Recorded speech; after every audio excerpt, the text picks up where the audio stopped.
To enable or disable quick pull in Redmi Note 15 Pro 5G, first of all, we'll need to open the settings on our device. Let's unlock this phone, then go into the settings and then scroll down to additional settings. From there, you'll be able to find the quick pull right here, and then you can turn it on and off.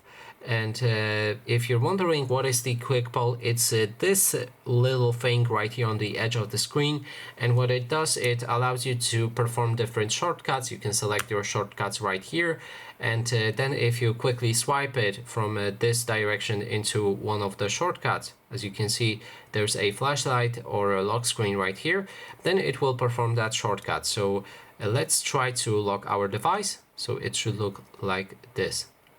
As you can see, it works fine. And that is basically everything. Thanks so much for watching, and if you like this video, please consider subscribing.